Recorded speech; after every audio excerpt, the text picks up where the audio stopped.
On repart les amis. Alors on va faire une petite pause, mais je vais te poser la question Anthony. Je dis là on va faire une petite pause dans la vie de bureau. Juste une pause parce qu'ensuite, ce que je vous propose quand on en aura fini avec Anthony, ça va bien se passer, hein, je te rassure. Je suis sûr. Quand on aura fini avec Anthony, je vais vous proposer de réécouter alors, une interview qu'on avait faite bien avant les vacances de Loïc Soubeyran, le fondateur de Swile. Je ne sais pas si tu connais Loïc Soubeyran. Pas personnellement, mais bien sûr. C'est une icône de l'entrepreneuriat. Oui, hein, oui, voilà. c'est sûr. Ça fait partie. Alors, tiens, je le dis juste d'un mot parce qu'on a un tout petit peu de temps. Loïc Soubeyran, c'est vraiment l'exemple le plus médiatique des exemples, on va dire. C'est sans doute Marc Simoncini. Mais Loïc, dans son domaine, c'est un petit peu la même chose aussi. Il a monté une première boîte dans la publicité digitale, qu'il a revendue très très cher. Et maintenant, il monte une deuxième boîte où il est en train, là encore, de tout casser.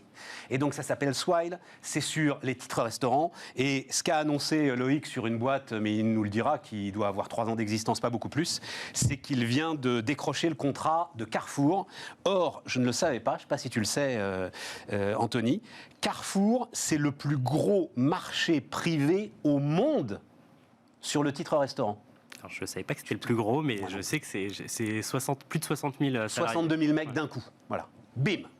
Et c'est très intéressant parce qu'il est arrivé sur ce marché du titre restaurant où tu te dis, putain, il y a 3-4 gros acteurs. En plus, ils ont bien tout verrouillé avec des instruments réglementaires, etc. Et tout. Et donc, comment est-ce que tu vas faire ta place? Et puis voilà, le talent de l'entrepreneur et l'expérience client.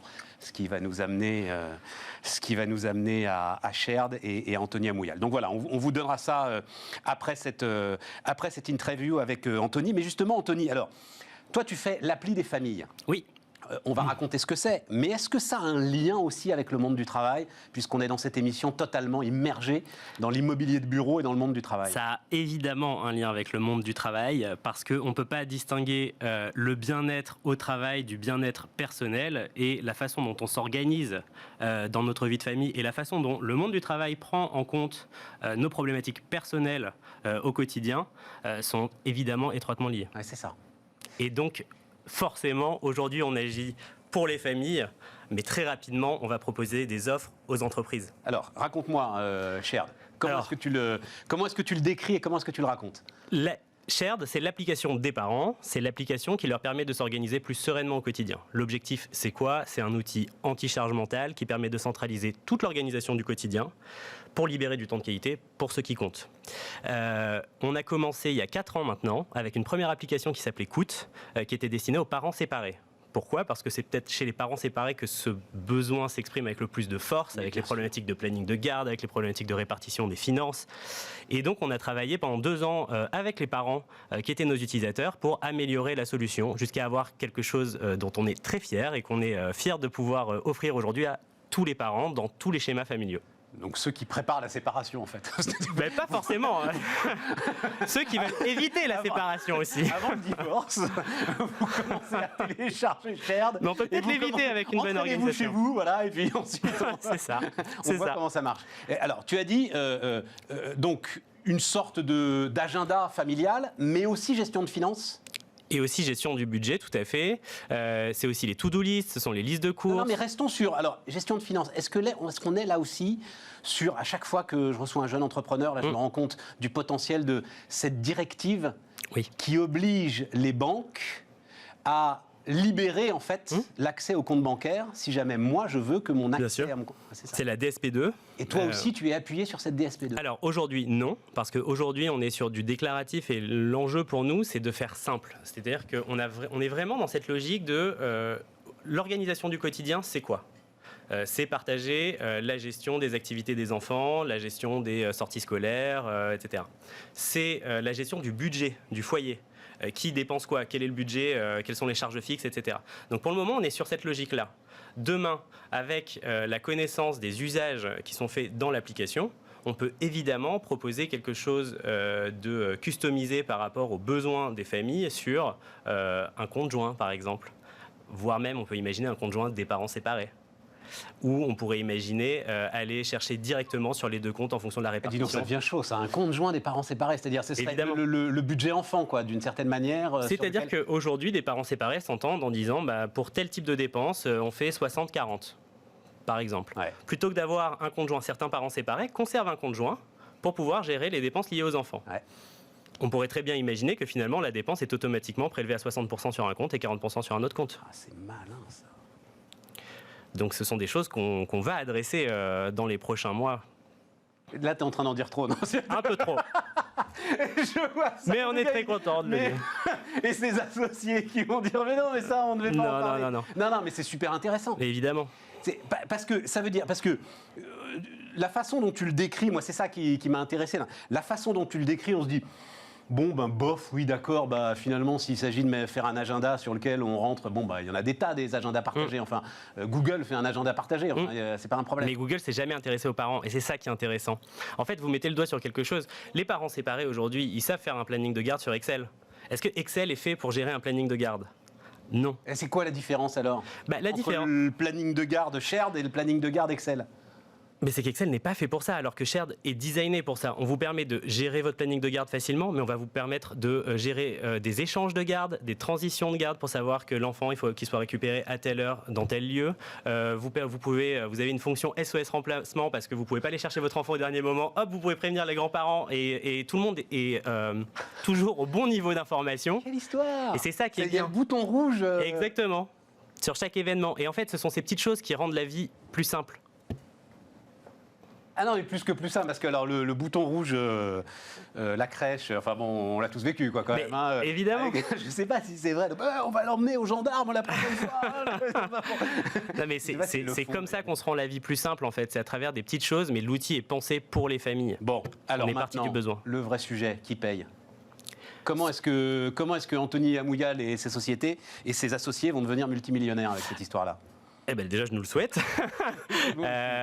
Aujourd'hui, ce sont les parents qui décident de prendre un abonnement premium pour débloquer certaines fonctionnalités premium qui payent. Donc c'est un abonnement de 4,49 € par mois. Et ça peut être quoi les fonctionnalités premium par rapport à ce que tu nous as décrit là? Par exemple, ce que tu nous disais sur les comptes joints là, ou des choses comme ça peut être... Ça, ce sera du premium. Sur de l'agenda, ça va être une gestion plus forte des plannings. Ça va être la possibilité d'avoir de l'illimité sur le nombre d'événements, etc. Il y a toujours cette notion de limite. Puis il y a aussi une notion de stockage. Parce qu'au-delà de la partie organisationnelle, dans une famille, on ne fait pas que s'organiser, on partage aussi de bons moments, des photos, etc. Et en fait, vous avez tout cet aspect-là de réseau social, j'aime pas trop ce terme, mais de réseau social de la famille. En tous les cas, ça évoque forcément la bonne chose. Ça s'appelle WhatsApp aujourd'hui, le réseau social de la famille. Sauf qu'un WhatsApp, aujourd'hui, vous avez 6 groupes différents, parce que vous avez le groupe avec vos parents, le groupe avec vos frères et sœurs, le groupe où il y a les parents et les frères et sœurs. Et en fait, là, nous, ce qu'on se dit, c'est non, on fait un fil d'actualité avec votre famille, vous gérez la visibilité de ce que vous voulez, et les gens qui doivent voir ce que vous postez le verront. Et l'autre intérêt, c'est que, et là Facebook l'a annoncé il n'y a pas très longtemps, les conditions générales de WhatsApp sont en train d'évoluer avec les problématiques de propriété privée.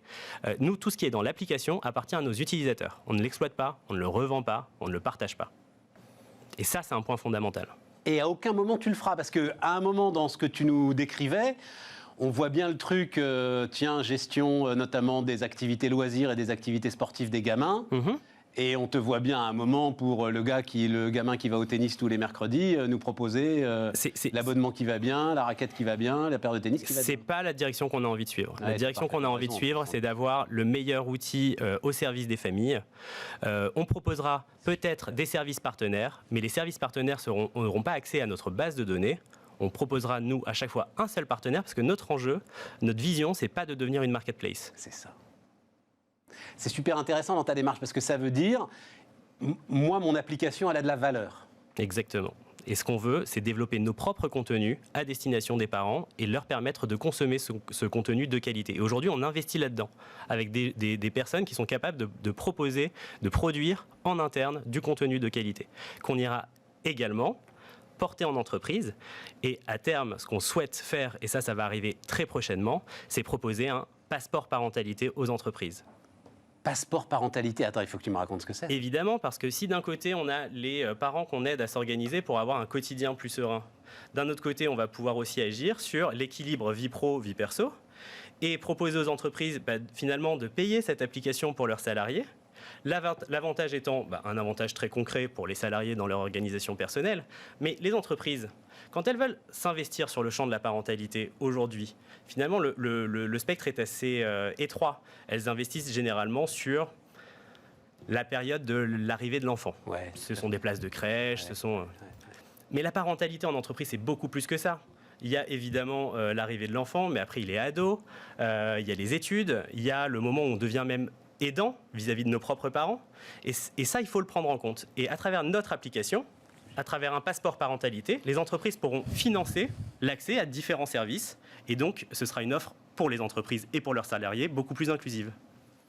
Et tu sais, tu prends acte, et là encore, d'un changement qui est peut-être fondamental. Nous, on a, alors je ne vais pas dire grandi, parce que c'était déjà fait malheureusement, mais en gros, les années 90, les années 2000, 2010, c'est gratuit, c'est toi le produit. Et finalement, on l'acceptait tous. On s'est rendu compte, en fait, des fortunes qui étaient faites sur notre dos. Bien sûr. Et ça veut dire que maintenant, tu penses que nous, consommateurs, on est prêts à payer pour ne plus être le produit. Mais on sait exactement ce qu'on paye. C'est le pari que je fais, mais je vais vous dire, ça vient d'un constat très simple et c'est finalement pas tant de business que ça, c'est assez personnel. À titre perso, moi, j'en ai un peu marre qu'on utilise mes données sans que je sache à qui elles sont revendues et dans quelles conditions. Et en fait, je me dis, je ne vais pas faire à mes utilisateurs ce que j'apprécie pas qu'on fasse avec moi, tout simplement. Anthony Amouyal, donc ça s'appelle Shared, et puis on va terminer donc cette émission avec Loïc Soubeyran et avec Swile. Et les amis, on se retrouve demain.